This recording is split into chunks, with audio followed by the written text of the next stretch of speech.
Some viewers may find the following video disturbing. Viewer discretion is advised.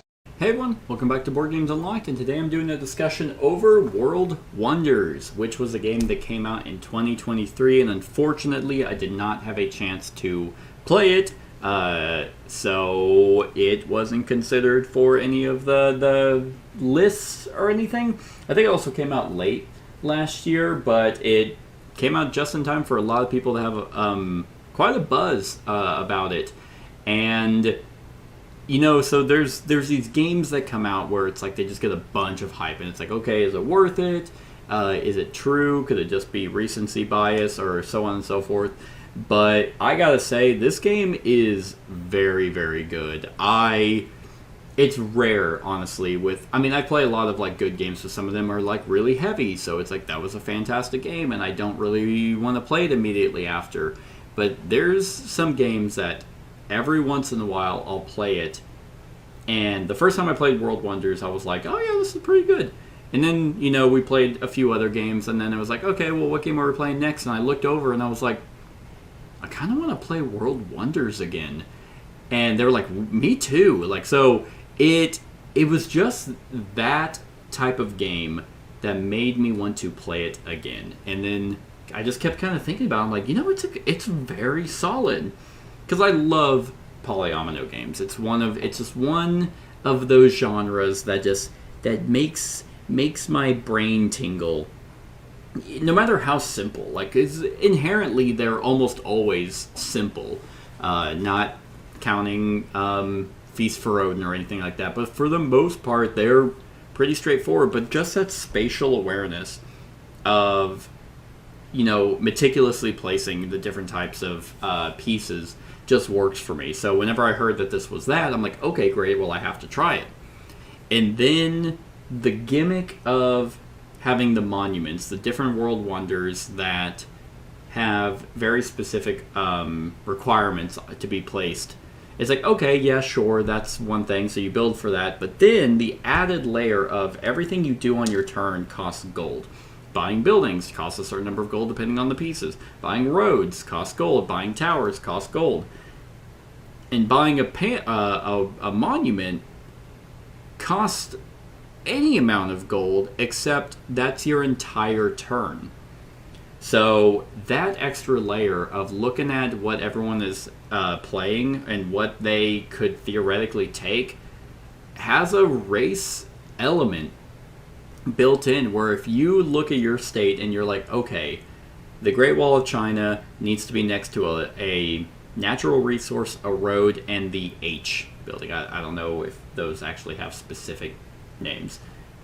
Okay, I know I can do that, but so can that other person. And so can that other person. I have 6 gold. It's my turn. Do I spend all 6 of that gold? Do I wipe and just use my entire turn to take that and place it for a point, and in that case a population?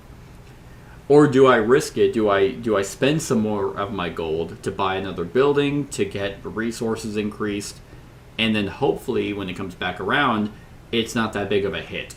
That extra layer of thinking of what you want to purchase is such a nice element to have. Because it's not that big of a deal. Yeah, okay, it's my turn. Whoop, I'm just going to spend, that's my entire turn, taking that monument. But that extra risk reward is a very, very nice touch. On top of the fact that, you know, you have to build out roads. Roads can only be placed next to other roads or at the very bottom of your board. Or if you happen to build towers, but towers can only be built next to something that you've built. So if you don't want to have a contiguous road that kind of has everything attached to it, then you have to build a tower. And then you can build roads off of that, which could help you with placing specific monuments. Buildings, the different colored buildings, which give you various resources, can only be placed next to roads or buildings of the same color. And then you have the resources you have to manage. And what's really cool is, like, you don't have to worry. The resources are really just a point track and ways to increase your population. Like, you don't have to spend food or anything like that. But that's something to keep in mind when you're wanting to build buildings, because your lowest resource is going to be your score for your resources. And this is not a high scoring game. Funny enough, the monuments don't actually give you all that many points.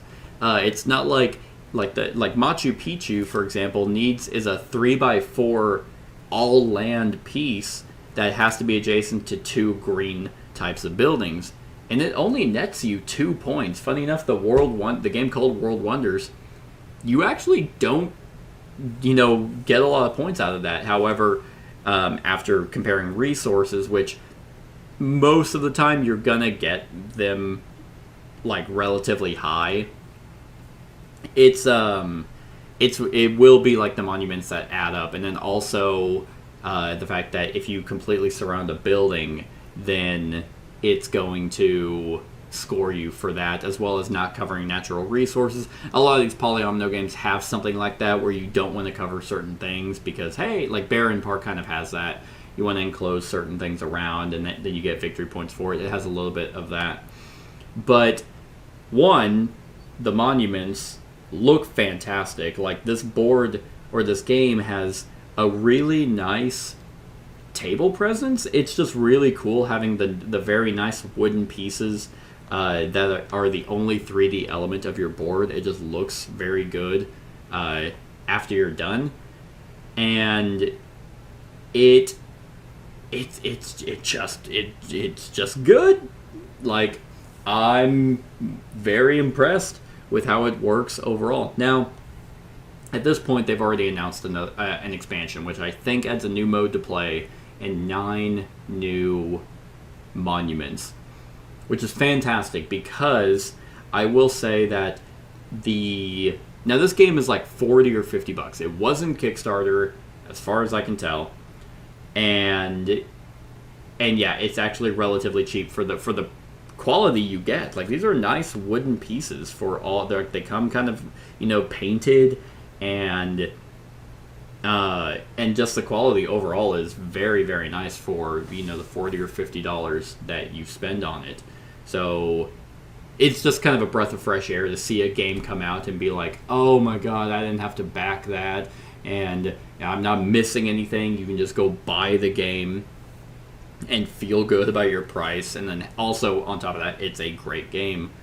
But I will say that there are only 2 sides to the board. Now, they both have their own challenges, because monuments want to be next to certain be next to rivers or be in the water, and one side of the board has like a river on one half, it cuts the board in half, and the other side has a lake in the middle.